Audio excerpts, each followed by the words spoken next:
Hello, everyone, and thank you for joining us here today. We will get things kicked off in about 20 seconds.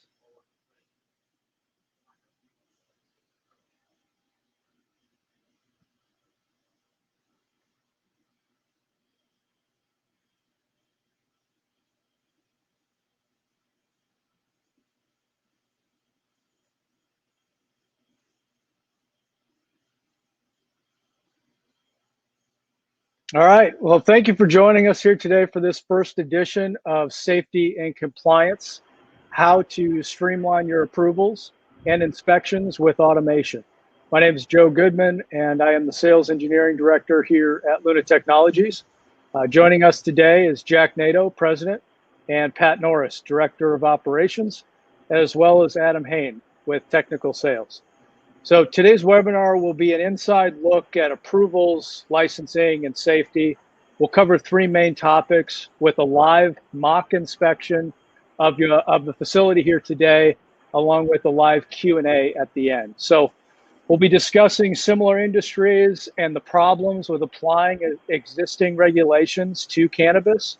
We'll also cover what parties will be inspecting your lab and the codes they will be using with current regulations, as well as what inspectors will be looking for on a walkthrough of your facility.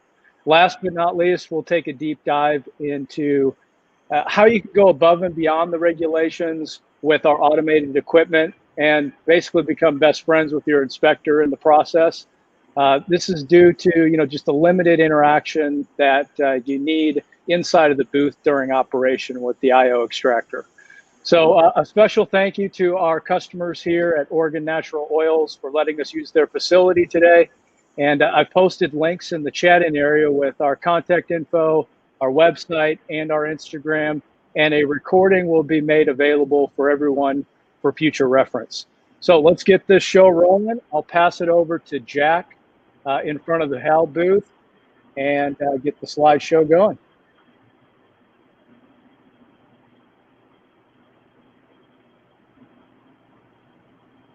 Hey everyone, how's it going? As Joe said, I'm Jack Nato. I'm the president of Luna Technologies, and this is Pat Norris. He's our director of operations. And so we're talking about safety and compliance today. Wanted to start out by just going through a quick history of regulation. I think it's really important to know, looking at cannabis specifically, because it has a huge effect on our industry. So 10, 15 years ago, there was zero regulation for extraction equipment, period. There was in other industries, but not for cannabis. And then we came into the industry with kind of a stigma against our type of extraction. In the black market days, there were a lot of safety incidents. There was a lot of unsafe equipment. I kind of doubt that there was any safe equipment out there. And so when markets started to legalize, regulators were nervous, and kind of rightfully so. I mean, there were a lot of safety incidents, a lot of people who were injured, and even there were a decent number of deaths. And so that's the background that regulators came into the industry with. Then one of the other issues that we had with the beginning of the extraction industry is that we didn't have an industry group that would drive regulation. So most other industries that are long established, they'll have a group of thought leaders in the area who will be pushing for reasonable regulation, especially around safety standards. And we just didn't have that. And today still that doesn't really exist. Starting to pop up in a few different areas, but there's nothing robust for our industry. Then the other issue is that local jurisdictions are really inexperienced with cannabis extraction. Lots of times people are building extraction labs within city limits, and city inspectors aren't used to dealing with LTG in the ways that we use it for extraction. And so that just, whenever there's uncertainty, people like to be as conservative as possible. Also, there's a decent amount of pushing responsibility off to other parties. And so, yeah, that was one of the big results of all this uncertainty, is that for the most part, the industry has pushed the responsibility to individual engineers. It's their responsibility to figure out what code they're going to use to design their equipment and to certify their equipment. And then local inspectors can look to those engineers. It's called a peer review. They'll look to those engineers, review the code that they use to approve the equipment, and in the end, they rely on those engineers for the approval, instead of relying on a specific code that they can fall back on. So today, some of the code that those engineers are using to approve cannabis extraction equipment, it's all coming from different industries that have a number of similarities with cannabis extraction. The first and the biggest one is oil and gas. Especially for hydrocarbon extraction, we use LPG. We use butane and propane, which are flammable liquids and explosive vapors.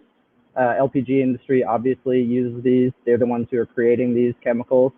And then we use a lot of the same processes as oil and gas does. That's air compressor kicking on. I'll try to talk over it. It should kick off in a second.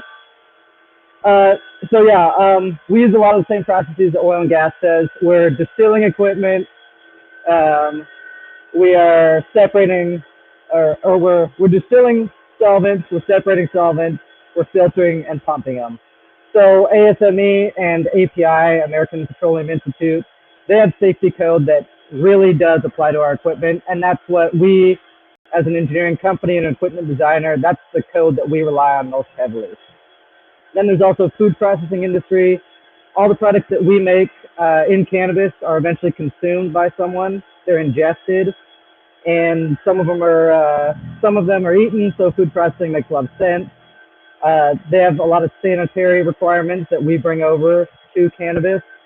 Those apply and don't apply for a number of reasons. One of those is that, for the most part, in cannabis we have a much more robust and stringent testing requirement for any product that's sold, and so that makes sanitary requirements a little less important. They're still out there though. Then there's the pharmaceutical industry. That applies, I'd say, even less to cannabis. We've seen it coming into the industry a little bit, just on the outskirts, but not. We don't see it on a day-to-day basis for a number of reasons. One of which is we're not making a single pharmaceutical ingredient. We're not making an isolate product. And then alcohol distillation, alcohol production has a lot of similarities to our industry, partly because part of their processing involves removing their flammable vapors from the equipment and bottling it. There's some time in between where it's open to the atmosphere, similar to cannabis extraction. There are times in our process where we have to expose some amount of solvents to the open atmosphere, and that just means that we have to control for those releases of flammable vapors.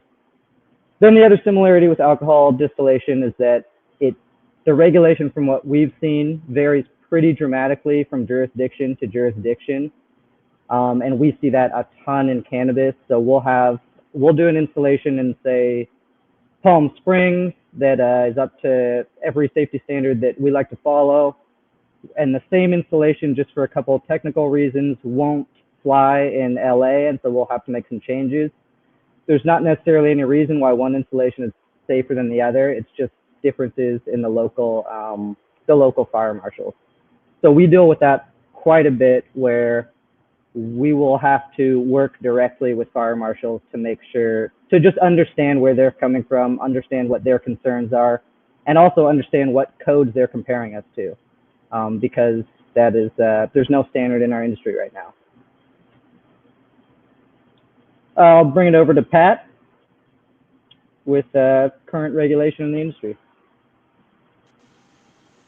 Yeah, I'm Pat Norris, Director of Operations over here at Luna Technologies. I'm going to do a very brief overview of the codes and standards that are used in the fabrication, manufacturing, install, and the engineering design of our equipment.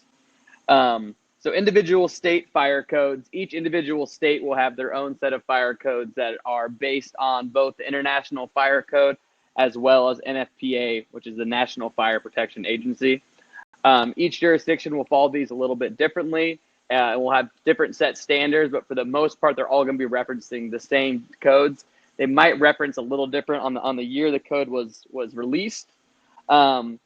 And then the main one that people are following now is Nfpa 1, Chapter 38.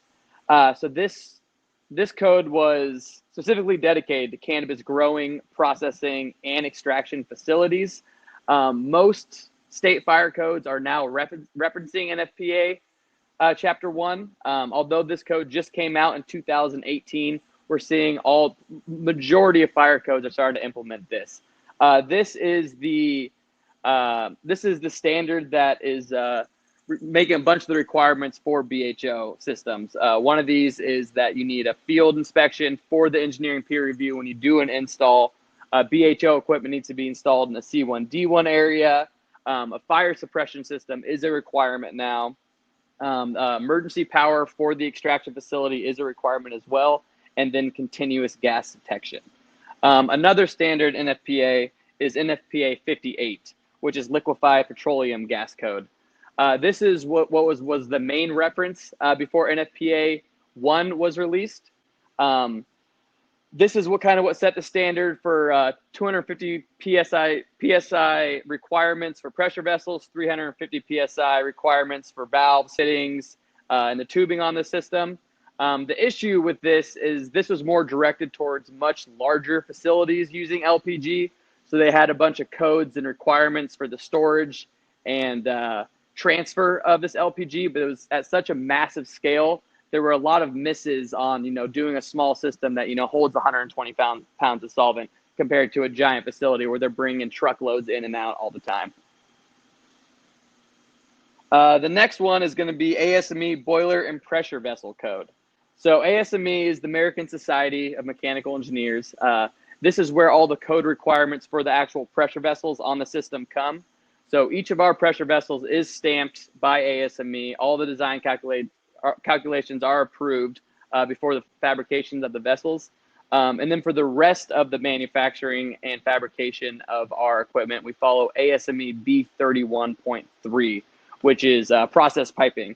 So these are the requirements for how it's installed, the materials of construction, as well as the pressure testing that we do in-house before we ship any of our equipment to our customers. The next one is going to be the NEC, and this is what we're going to follow for all of our electrical requirements, both running electrical to and from the skid, as well as the install requirements. And then we have UL 508A, which is the UL code for all control panels. So if you open up any of the control panels on our skid, on our actual control panel, on the chillers, you're going to see a UL stamp for this, and this just shows that we're meeting all the specifications to build these control panels. All of our control panels are built here locally by UL 508 shop. They're stamped, sent down to us, and then we send them to our customers. And then we have UL 1389. So this is the new code that is designed just for plant oil extraction equipment. Luna was actually one of the 3 extraction groups that was on the board for writing this code. And this is kind of where we're expecting to see the industry to start moving towards. You kind of get around the process of doing an engineer peer review for individual states. Now you'll be able to have an actual UL stamp on the entire assembly, which is going to streamline any kind of approval process with your fire marshals. And then we have a note down here for field inspection. So field inspection is a requirement both from IFC and Nfpa, depending on which one the jurisdiction's following. The main difference is the inspection either needs to be completed by the same group that did the peer review, or it can be done by an approved engineer from that authority having jurisdiction. And then, so the next page is kind of our regulations for Canada. In addition to all the ones that we just mentioned, we also follow CRN, which is Canadian Registration Number. So in Canada, for any process system holding over 15 psi, each individual component will need to be registered in Canada. So on our Canadian design, each of our pressure vessels and our custom heat exchanger all have their own CRN stamp on that. And then the rest of the system is all comprised of components that are already approved in each province in Canada. And then we bring all of that together and have our own Lunatech CRN stamp that will be on the equipment that, you know, covers the entire scope of work. In Canada, we also follow CSA, which is Canada Electrical Association. So all of the sensors, all of the pumps, all of the motors, everything for the Canada build will be CSA stamped. This is similar to UL down here. They do have a CUL, which is followed, but CSA is, you know, kind of the easiest. Everyone is okay with it. So they see that CSA stamp and you're going to be good to go. And then also the CUL 508A is just the Canadian standard of that UL standard for the control panels. Field verifications in Canada differentiate between each province. For instance, for Alberta, we will need to have an inspection by an authorized inspector as well as the customer to come down to our facility, inspect the machine prior to shipment. And a few other provinces, most of them, there'll be just an on-site inspection, but having that CRN number and having that submitted to the engineering group is about 95% of the battle. So I'm going to hand it back to Jack to go over safety and automation. So we talked about a lot. Pat talked about a lot of the code that's out there. But beyond the code, you know, we like to think about safety in a holistic way. This is up on the screen. This is OSHA's framework for the hierarchy of controls that you can use to mitigate safety risks. This is the basic framework that we use when we approach any engineering. So at the top of the pyramid, this is the best way to control any safety issue, elimination. We've done that to a large degree with automation by removing the operator from the hazardous area. So you can see behind us, this is a C1, D1 booth, Class 1, Division 1. It's containing the potentially hazardous and explosive atmosphere inside the booth. With most equipment, you're going to be in the booth for the entire production process. With automation, we can bring our operators outside the booth. They can control the equipment from a laptop or a phone or our control panel touch screen without exposing themselves to that risk. So number one, we get the operators out of the booth about 90% of the time. They're still going in to load, unload biomass and pour oil, but that's about it. Next on the list is engineering controls. That's one step down. These are just ways to mitigate risk through engineering design. So automation allows us to do that in a number of ways. One, emergency stop switches. We have them around the booth in different places, and we'll show you those later. But they just allow the operator easy, hit the button, it'll immediately isolate all parts of the system. So if there is a leak, if there's a safety incident, you're not going into the hazardous area again. You can control it from outside and try to isolate your problem. Then we also have interlocks with the extraction booth. What that means, that's an electrical signal going between the booth and our equipment. So if the booth has its own safety controls. Those are talking to us, telling us if the ventilation goes out, for some reason it stops venting air, or if it detects a hazardous level of vapor in there, it'll tell our system and we'll, again, isolate everything automatically. We also have some basic pressure control, pressure and temperature control limits in our software. Those are just baked in. So if we see something that's out of spec, too far out of line, again, we'll either stop some part of the process that's causing it or shut the entire system down and alert the operator.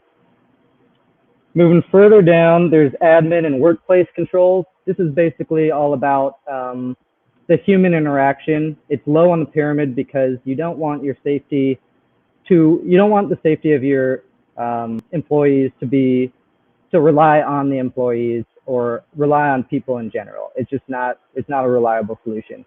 But there's things like making sure you have lockout tagout on your equipment if you're doing any sort of maintenance, or specific procedures for opening and closing vessels, things like that. This is the area of the pyramid that manual systems are really relying on, because but they are manual, and so your operators are really in charge of your safety process. Then at the bottom of the pyramid is PPE, personal protective equipment.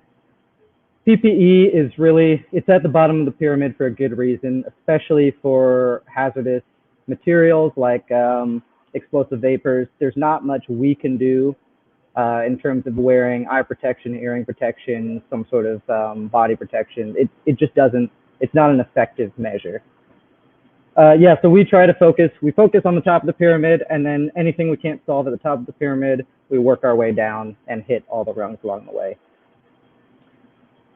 So yeah, now we're going to take you on a walkthrough of the lab here, and just kind of, we're going to try to point out common issues that fire marshals will look at, and just give you a general idea of what safety and compliance looks like in a real lab.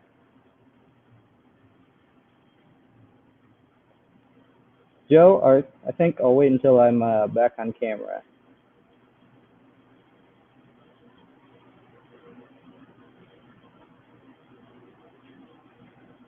Just give me a minute, everyone. Joe's clicking a lot of buttons over there.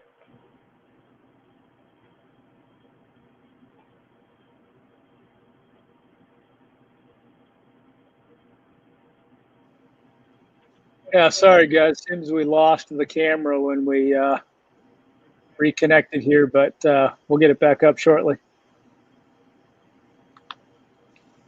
Joe, we could use this tablet also.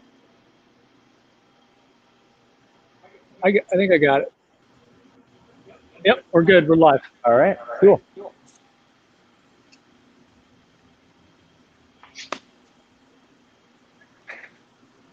All right, so we'll start off at post-processing equipment. This is anything after extraction. So we'll come over here, and this is distillation equipment, and over here we have a rotary evaporator. Both of these use flammable vapor or flammable solvents. They both use alcohol. This is a real gray area for compliance and regulation, partly because every jurisdiction deals with it a little bit differently. It is a closed system. Under normal operating scenarios, it's not releasing flammable vapors into the atmosphere, but some fire marshals will want to see it under a fume hood. Some fire marshals will demand that it's Class 1 Division 1, which is the highest level of electrical compliance for flammable solvents. Some will just let you have it. Some will have no real regulation around it. It just really depends where you are and what your fire marshal is looking at. There's no single code that they can call out for regulating this, and so that's part of how it just falls on them to make the determination. Here's the rotary evaporator. Again, same safety concerns and same controls. And we'll bring over to our vacuum ovens. Vacuum ovens are pretty much the only piece of post-processing equipment you need for hydrocarbon extraction. After the product comes out of an extractor, one of our extractors, it'll go in here for a solvent purge, where we'll remove the rest of the residual solvent out of the extract to make sure that the consumer is not consuming any solvents. So there is some low levels of solvents in these systems. Again, this is a gray area for fire marshals and regulators.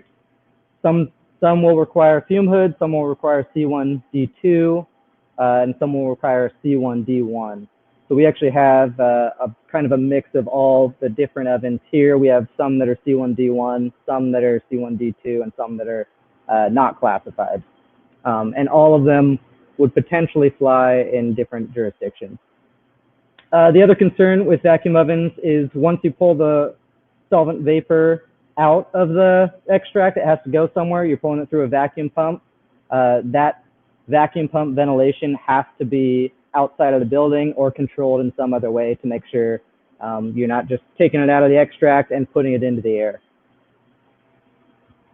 Coming over to the HAL booth. So like I was mentioning earlier, all volatile extraction needs to be in a controlled area. What we're controlling for is the electrical. To create an explosion, you need an explosive atmosphere, which is fuel and oxygen at a specific level, and then you need a spark. So when we put it in one of these booths, what we're doing is controlling the spark, not necessarily the atmosphere. Like Joe was just showing you, this monitor, this HAL booth is monitoring the LEL, which is the lower explosive limit, at all times. So once you hit 100% of the LEL, at that point, an ignition source will cause an explosion, or at least has the potential to. So this is always monitoring it. You can see we're at 0.2% right now. I think it's probably just within the margin of error. We're at 0. If this goes up to 25%, we'll sound an alarm that will alert all the operators. And then I believe if it goes up to 50%, or no, excuse me, let me go back. 25%, we'll kick on the purge fans, which are just a higher flow rate to try to get that atmosphere out of there.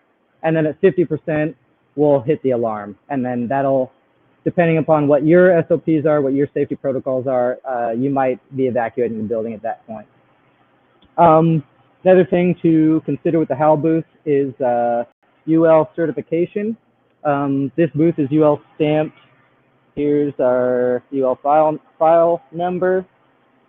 And again, like Pat was saying, UL just makes it easy for people, for fire marshals or other inspectors to approve your process.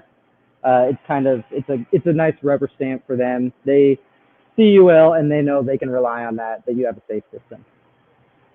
Can show you just a quick peek into the booth.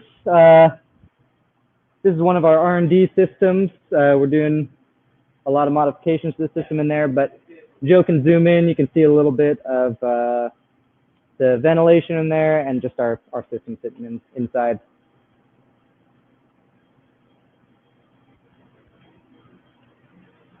Another consideration is that I think you just saw two bottles of propane and butane. That is the limit for a control area. This is getting into building code a little bit, but you're basically limited to 300 pounds of solvent in any one room, any one control area. You can break those up as much as you want into you can put a few of those into a building to raise your gas limits. Also, the standard gas limit is 150 pounds. It goes up to 300 pounds once you have fire suppression, either a sprinkler system or this one is a chemical fire suppression system. So this lets you go from 150 pounds up to 300 pounds of solvent in the control area. And again, that is dictated by building code. I think that's all I have. I'm going to pass it over to Pat again. Let's talk about our operating manual.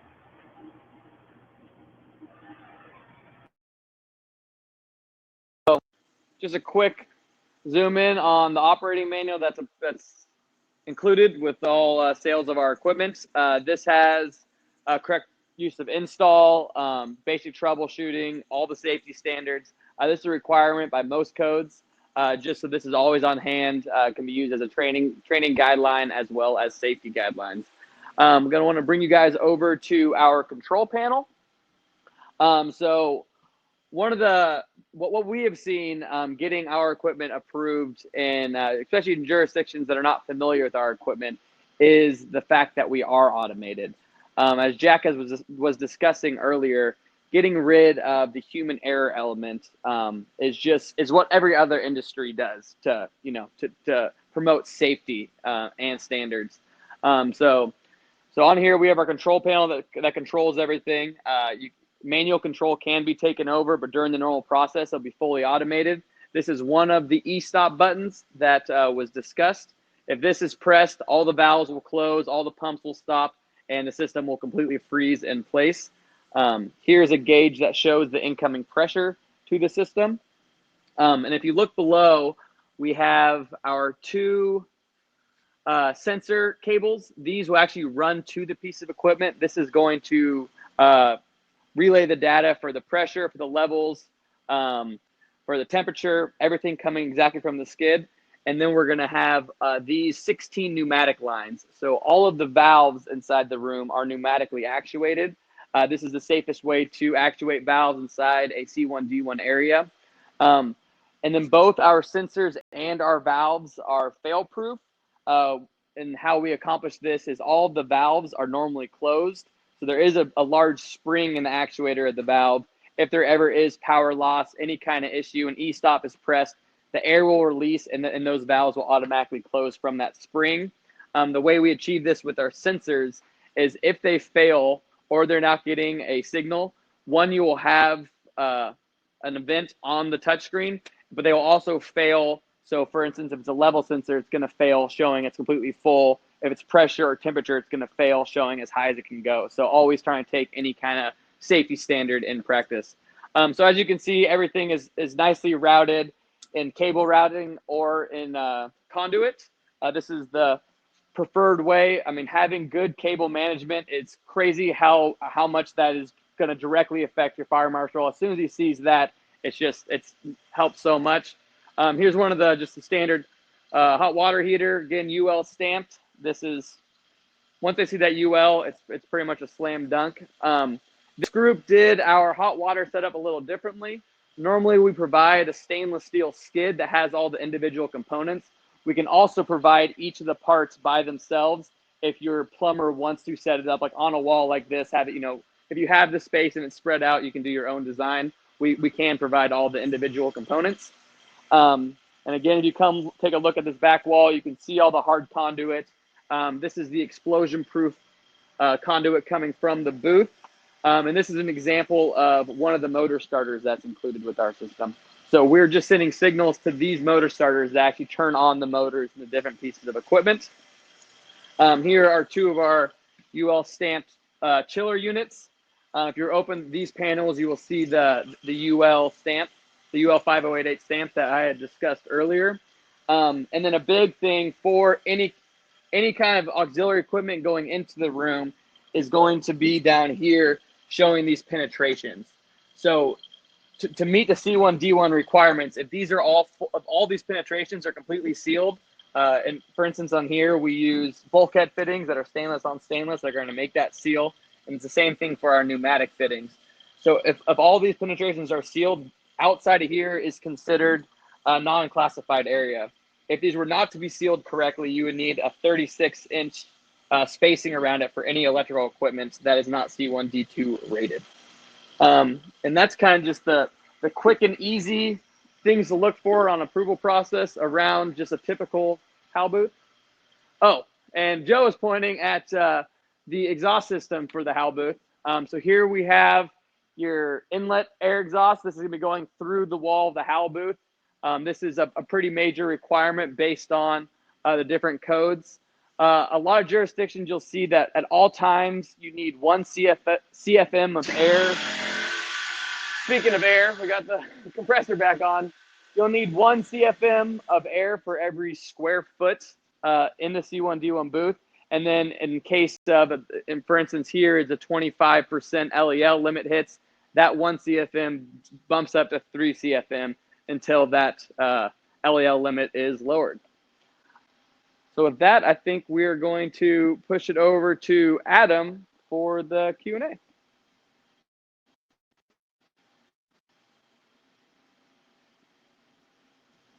Adam, you're muted. You got to unmute yourself. How about now? Can you hear me? Hey, we Good got start. you now. There we go. All right. Sorry about that, everybody. So we do have a couple questions here and a comment. I'll start off. Pat, you're getting a lot of good feedback about that mustache, man. So keep it growing. I just cut it too. Hey. So the first question is actually about the chillers, though. They're just wondering if you can install the chillers outdoors. These units cannot be installed outdoors. These are an indoor unit. We do have different options for outdoor chillers. So these are water cooled. These actually run to a cooling tower outside to provide cooling. But we have options for indoor air cooled, water cooled, or outdoor air cooled. So basically anything you need, we can make it happen. Yes. So I have another one here. How long does the typical inspection process take from beginning to end? Not just the physical aspect of it, but getting it scheduled. How much time should they prepare for that? It really depends on your local jurisdiction. Hey Jack, no audio there. Okay, how's that, Adam? Now it's much better. Okay. Yeah, it really depends on the local jurisdiction. I would say the best thing you can do is get in touch with them as early as possible. As soon as you start the planning phase of your project, as soon as you have an address and know roughly what you're going to do, get in touch with the city inspectors, fire marshal, and ask them what they're looking for. Ask them what the timelines are, because I wish I could give a solid answer as to how long it takes. Depending on the city, it could be between 2 days and, well, maybe could be between a week and a year. So yeah, the key is just being open with your whoever's doing the inspections and getting in touch with them early. They appreciate it. Fire marshals especially appreciate it if you get in touch with them early. And if you're asking them what they want to see, they know that you are putting in effort to make a safe place for your employees, which is what they want. Awesome. So we have another question here. It is, where is the water cooling tower located for this setup? Yeah, actually, we'll show you real quick. You can also see the smoke.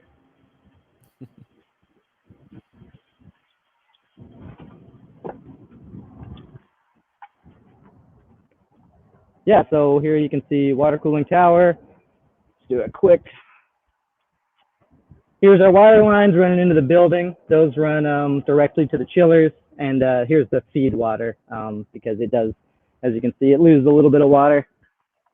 You can also see a beautiful Oregon right now. Yep, and that's why you want to put that water cooling tower outside, is all that humidity would be inside otherwise. And another one here, will this presentation be available after the meeting to watch again? Yep. It will be. We'll make it available, yeah. We can also potentially throw in some extra notes in it too, just so you're not just looking at the bullet points. Awesome. Especially for any code and standard specific questions, you can always feel free to reach out to our sales and engineering team to, help us specify, help you get in contact with the right people, and kind of help you get through that process as easily as possible. Yep. Yeah, that's another important thing.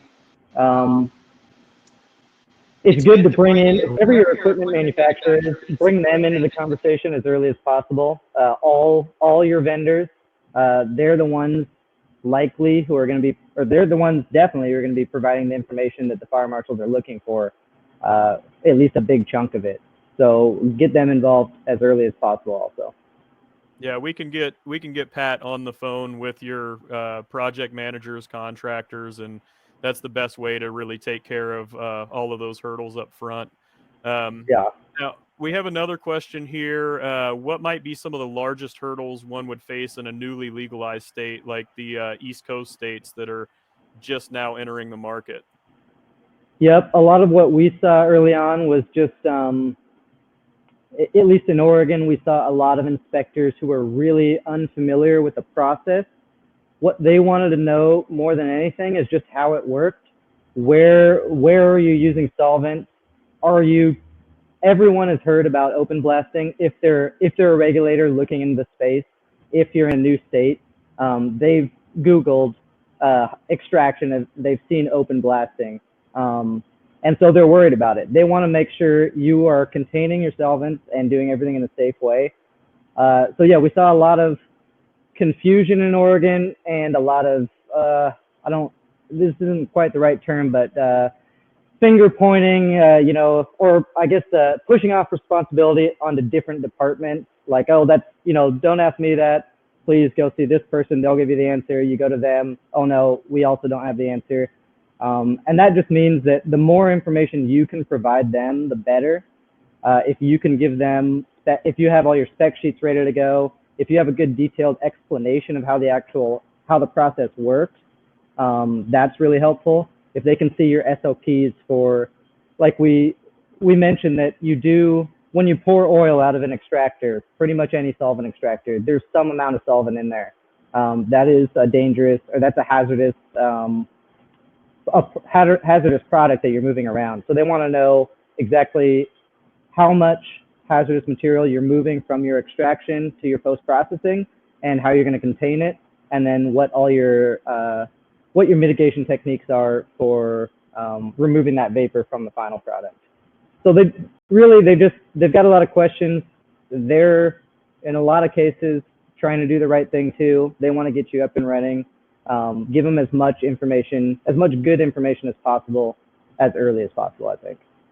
Yeah, and I would like to add that in the last 2 to 3 years, we've kind of seen leaps and bounds of, especially with the addition of Nfpa 1, Chapter 38, where now most local fire codes will reference that, which, is directly related to cannabis extraction, as well as, all the equipment that we provide, as well as most of the equipment now being provided for cannabis, will have a UL stamp for all the electrical. So the combination of, having all the auxiliary equipment have a UL stamp, as well as having an actual fire code that your fire marshal can reference, has made the process much better compared to just a few years ago. Awesome. Great answers, guys. So we have another one here. Can nitrogen be introduced into the system to potentially speed the system up? Yeah, hey, 1 second. We're trying we've been switching between our microphones a lot, and so we got both of them on right now. If you guys hear an echo, someone shoot something in the comments and we'll switch it back to the way it was, but I think we're getting cut off a little bit. Yes, you can introduce nitrogen into extraction systems. There's some different issues with pressure relief when you do that, but there's nothing intrinsically dangerous about that. Nitrogen and other inert gases are often used as blankets on top of solvent tanks to fill the headspace. It's pretty common. You can definitely introduce nitrogen into an extraction process. So is there any heat that gets expelled from the indoor chiller unit? The heat is very minimal. It's just going to be the latent heat from the actual compressor and pump in there. But I would say over 98% of the heat is taken directly from the water outside the lines. So you might see a little bit of heat in the water lines, but again, we recommend, I think it's about incoming temperature is about 75 degrees and outgoing is 85 degrees with that water system. So it's much different than the majority of the chillers you see in this space. Our chillers do provide a lot more power. So if we were to install it in a room such as this, the amount of money you'd have to put in just providing airflow and AC in this is pretty astronomical. So that's why we've gone the water cooling route. Great.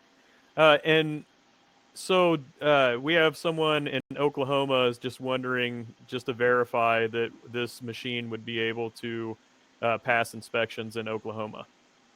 100%. Okay. All right. And then, so the guy who had previously asked about nitrogen, you can do a nitrogen assist on the system. He said that his audio got a little bit messed up there. Another question is, what are the power requirements for this system? We normally spec it At 240 3-phase, 240 volts 3-phase. Most of the system runs on that. We have, the control panel is 120, and we could potentially spec it at 480 if you needed to. Our lead time would just be a little longer because we wouldn't be pulling anything from inventory. It'd all be custom order. So yeah, we can do 240 3-phase, 208 3-phase, or 480 potentially. Fantastic. Yeah, and the standard operating at 240 3-phase, you're looking at about 150 amps. Yeah. All right. And then what temperatures do the chillers go to, and what range do you recommend them operating in? The chillers go down to negative 80 degrees Celsius is their set point. Our system is actually rated down to negative 65 degrees Fahrenheit. We've done tons of R&D with all kinds of temperatures going down to negative 110 Fahrenheit. We really recommend. I mean, it's very plant matter dependent, but right around that negative 40 degrees sweet spot. It is different for different plant matters. It's different if you guys are running CRC in the system. So we see a range of people having great results between negative 20 and negative 60. Yeah, and those chillers, they run 12 kilowatts at negative 40, so they're doing well when they're running that. That's a true temp of the solvent throughout the system, not just a temperature at the chiller, which is notable as well. And having our HMI, we do record temperature throughout the entire system. So at any point of the process, you can actually record the temperature of that solvent. So you're not recording the temperature of the jacket that's flowing. You're actually recording the temperature of that solvent that is touching the plant matter. So when an alarm happens, is there a horn or a light system? How is the operator notified? Yeah, I'm going to go ahead and grab this. Oh, I guess Jay's got it. There's a couple things. Oh, you want to point them out? I think my mic's still off. Oh, okay. This is a HAL light and alarm. It's an audible alarm. It's pretty loud. So that'll kick on. It'll have a light come on at 25%. It'll have the audible alarm at 50%. I think you might be able to change those settings. I'm not sure. And then on our system, we have our own stack light. It's a bit smaller up there, just as bright. And this will give you green, orange, and red for different parts of the process. And then we also have the option to put an alarm on there. I don't think this one does, just because some customers like it, some customers don't. We give you that option. And so like orange alerts typically will be something in the process that you need to take a look at. Red alerts are anything safety related. Okay, and is there any remote way of getting that notification, like say a supervisor or someone? Is there an alert that can go out as well? Right now we're working on text alerts. We don't have it set up at the moment, but you can always get the alerts on your tablet or phone if you're using it's basically a screen mirroring system. So you're looking at our touch panel or our touch screen on your phone. So the alerts will pop up for you, but it's not going to vibrate or make a sound. Although we are working on that, and hopefully we'll have it done early fall, like in the next 6 to 8 weeks. Oh, fantastic! So we have another question here about the size of the facility. What would be a good square footage for a complete setup with a Luna, the vac ovens, and roto evap system? Requirement, what would that look like? Yeah, this is a pretty good example. Shoot, I wish I knew the dimensions off the top of my head. What do you think? 20? Oh, 20, yeah, 25 by 60 or something. Yeah, sorry, I don't have a good number off the top of my head. We've got a couple sample layouts for labs that we could shoot over to anyone who's interested. Just gives you kind of an okay understanding of the floor plan.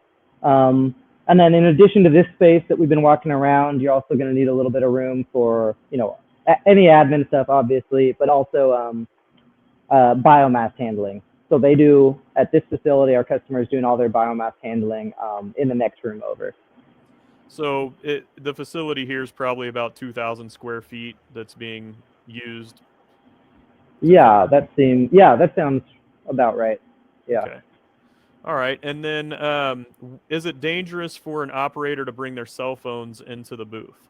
Yes, definitely dangerous. So I'll just go into the electrical certifications a little bit. There's non-classified, that means no explosive atmosphere. There's C1D2, Class 1 Division 1, Class 1 Division 2. That means that there's an assumption that there's no explosive atmosphere under normal operating conditions, but if something goes wrong, which could easily happen, that there is going to be an explosive atmosphere. In a C1D2 environment, all your electrical needs to be rated to C1D2.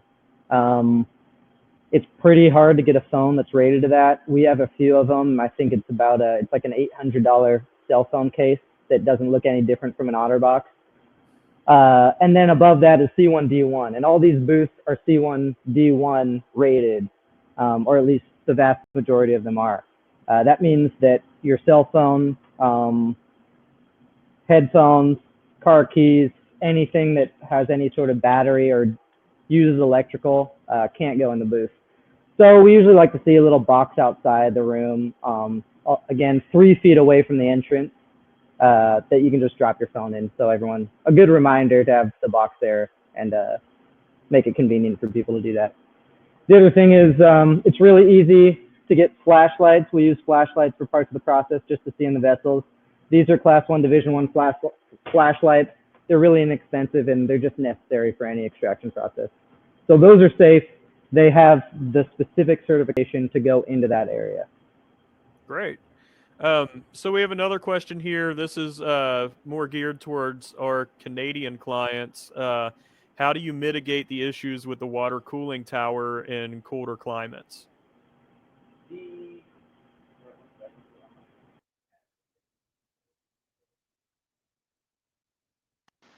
The standard units for our Canada customers are outdoor air-cooled units. They are provided depending on where it's going.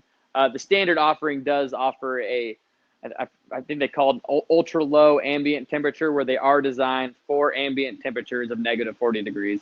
So they're designed to work in hail, rain, snow, tons of wind. So as long as you have the correct insulation on the lines running from the building out to these chillers, they will be completely okay in any climate. And again, we can double check on any kind of install address, confirm everything with you before placing the order for those units. So what are the expected cycle times per day, and what is the expected capacity of raw biomass throughput? So how many cycles can you get in an 8-hour day, and then how much throughput per cycle? 8-hour day, probably around 8 process batches, 7 or 8. It's kind of recipe dependent. I know it's not a great answer. Frozen material, we're loading 20 to 25 pounds per run. Dry material, we're between 12 and 18 pounds per run. So whatever 18 times, we're probably about 130-ish pounds per 8-hour shift, more or less depending on what kind of material you're processing and what kind of end product you want. Some recipes are longer, some recipes are shorter. So if you're running, say, a dry biomass with pure propane, our run times will be significantly shorter, probably finishing a run in 36 minutes or so, 36, 40 minutes. But yeah, a good, rule of thumb, 130-ish pounds, 100 to 130 pounds in an 8-hour shift. Now that's just with dry weight. Yeah. It would be about 170 of fresh frozen, 170 to 180, correct? Yeah, your math is better than mine. Yeah, so that's what you can get in throughput in an 8-hour day, and we have a lot of people that'll run 2 shifts, so they can just really crank through product and build that inventory out. So a good question here: can you add a CRC to the system? That's the first part. So if we can answer that, we'll get to the second part.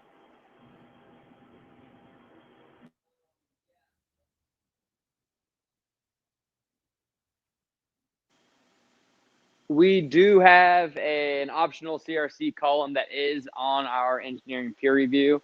I think we have 12, 18, and 24 inches long. This will be provided. We have a clamp holder on the side of the frame. So you're going to put this on there, and it's going to be an easily hot swappable CRC column where you're going to close 2 manual valves, take 2 clamps off, pull it out, put the new one on, and be good to go. Okay. And that's just for the Canadian model, correct? Or the No, that's American model. Yeah, for the U.S. design, yes. Okay. The issue there is just with the CRN to our Canadian clients. We would love to get you a CRC if we could. So, and then the next part of this question is, how does this system handle plant particles not moving through the Micron screens? Not moving through. I think, well, we have two filters that you can that are downstream of the biomass. The first filter is we use a 25 micron bag filter. Here's our material cartridges. So you load these with biomass. We put a bag filter around that. It's 25 micron. Clips at the top. So that's your first filtration source. Then second is a 4-inch filter at the bottom of the reactor vessel. We can spec that pretty much however you want, between 200 micron and 2 micron. I think the standard one we sent out is 25. The standard one we sent out is 25. And so then most of the plant matter particulate is trapped in the filter bag. Some gets through there through the 25 micron, and then that's picked up by the filter at the bottom of the reactor. Okay, and he was specifying, he came back and specified in reference to pigments specifically. So I don't. Oh, pigments. Yeah, we don't normally. I mean, we do filter pigments, but through CRC or consumable media.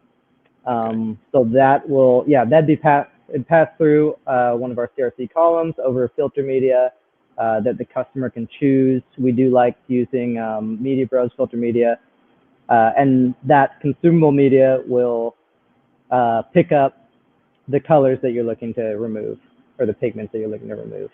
Okay. And then what PPE should be worn when operating this machine?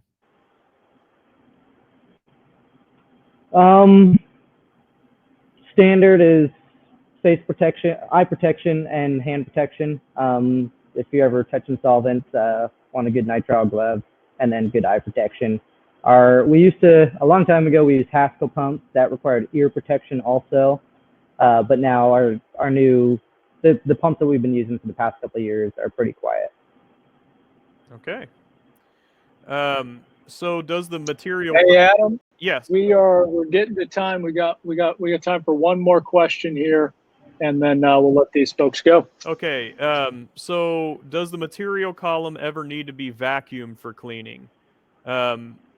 Meaning, is the C1 D1 vacuum cleaner required? No, because we use those filter bags, which I wish we had one sitting around. But anyway, it's just a big bag that goes around our biomass. All the biomass is contained in that. And so at the end of the process, you're just pulling that out. Any particulate that made it through there is going to be stuck on the bottom of the reactor on our 4-inch filter down there. And so it's pretty easy to just pull it off. And then you might have a little bit of a small amount of particulate at the bottom on the walls, but you just reach in and give it a quick wipe. There definitely should not have to bring a vacuum into the extraction room at any time, and you definitely should not bring a vacuum in. I'm sure there are C1D1 vacuums out there. I've never run into one just because our process doesn't happen to need one. But yeah, if you need a vacuum, definitely needs to be certified to Class 1 Division 1 or the ATEX standards that apply. All right, great. Well, for those of you that I was unable to get to your questions, I do see them there, and we will follow up after the webinar and get you the answers to them. So just hang tight on that note. All right. Well, thank you, Pat, and Jack and Adam. We've had a great presentation here today. Obviously, thank you all for joining us for safety and compliance, how to streamline your approvals and inspections with automation. It's been a privilege to give you guys another peek under the hood here at Luna Technologies. And thank you to our customers here at Oregon Natural Oils for letting us demo. We hope you found the information here, both informative and worthwhile. Please stay tuned via email, Instagram, and Facebook, as we'll be announcing more webinars to come. Again, apologize if your questions did not get answered here today, but please email us directly, even if this webinar is a replay for you.